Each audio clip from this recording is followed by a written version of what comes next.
Hello and welcome to CIPD Bitesize. We are currently working through the 5HR03 module, which is reward AC2.3, which is explain the merits of different types of benefits offered by organizations.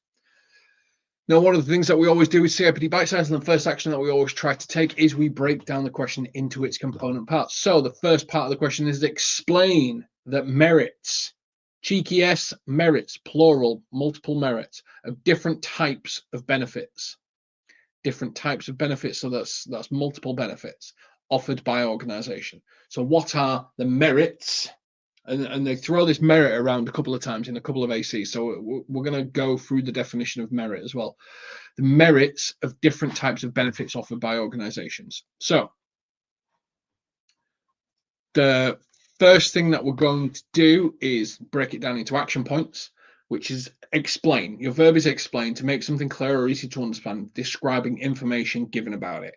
Explain a type of benefit 1, explain a type of benefit 2, explain a type of benefit 3. And by the merits, merit by definition is the quality of being particularly good or worthy. You are looking at the positives.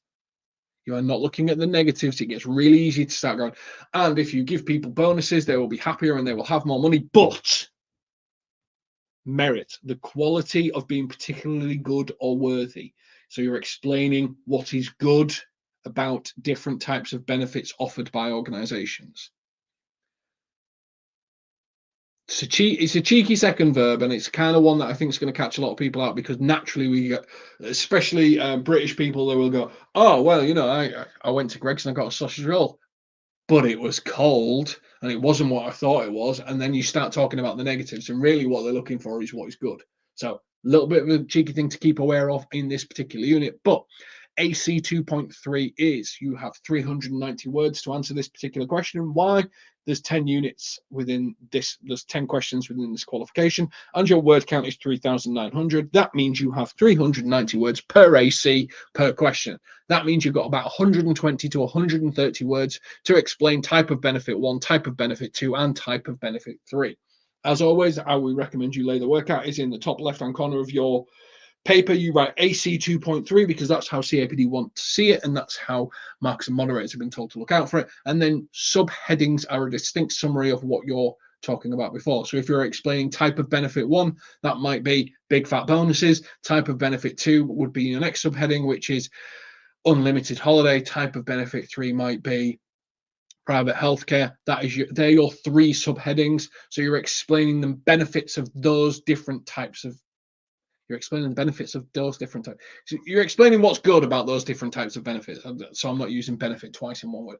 So you're building a positive picture. This is a positive picture. You need to put on your hat of positivity, not tell me what's wrong with it, tell me what's good about it. And that's how you approach this particular question.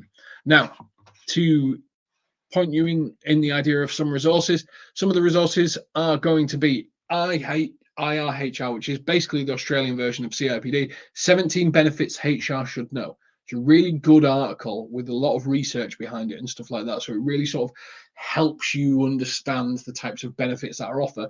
And you've got to talk about what's positive about 3 different types. They've got 17. So it's a really helpful article to sort of build out your answers. But remember, reference and citation per action point. So for each of the benefits, you need to give me some data. You need to prove it. If it's good, why is it good? Prove it's good. Prove it's good with some data, some evidence, some research. CIPD career and well-being benefits, and CIPD fact sheets employee benefits. There's some additional resources. If you're studying with us, then the next 3 things in the VLE, they'll guide you to it as well.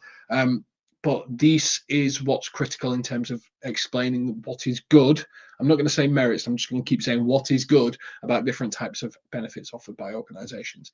Now, as always, to try and help you understand the question, what we do is we create a bit of a fictitious scenario, a bit of an analogy to the question, and we answer that question so that you've got some idea about how to answer the question. So, what are we doing today?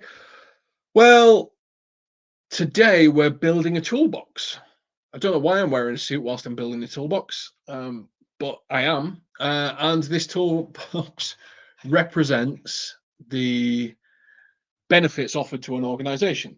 So within my toolbox, my HR toolbox of benefits that I'm giving, Um, I'm going to give health insurance, a bit like a reliable hammer, essential for tackling unexpected problems such as medical bills or sickness or illness or wellness. I'm going to have paid time off, which is like a set of wrenches, allowing you to adjust your schedule for various needs like vacations, appointments, holidays. I'm going to have a pension plan, so that we're slowly filling the toolbox organizer to help build security for the future.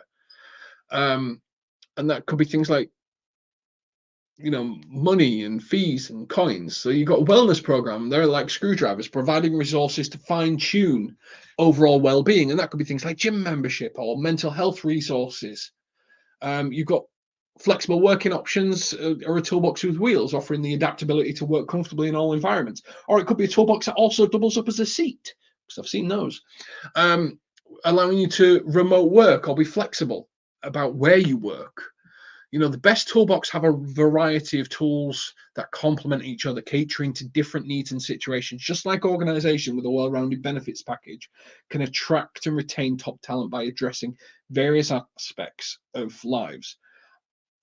The amount of time, pensions, wellness, mental health, well-being, flexibility, hybrid working, health insurance, private health insurance when waiting lists in the NHS are anything up to 2 years in certain instances, all make a difference to people's decision about which organizations to stay with and which organizations to go to at the moment. So we need to think about what is good about these different types of benefits offered by organizations and what it might mean to people in different stages of life. That's kind of what's really, hybrid working could be really important to a young mum. It could be essential in terms of childcare and stuff like that, because the difference between being able to pick up a child at 2 o'clock from childcare and work for a couple of hours at home with child could be the difference between her being able to work at that organization or not be able to work at that organization. So we need to think about, why are these benefits beneficial? It's double benefit in a line again. Why are these benefits supportive to our diverse and requirements of the workforce that we've got currently? Absolutely best of luck with this unit. I'm sure you'll do absolutely great. Take care, and we'll catch you on the next one.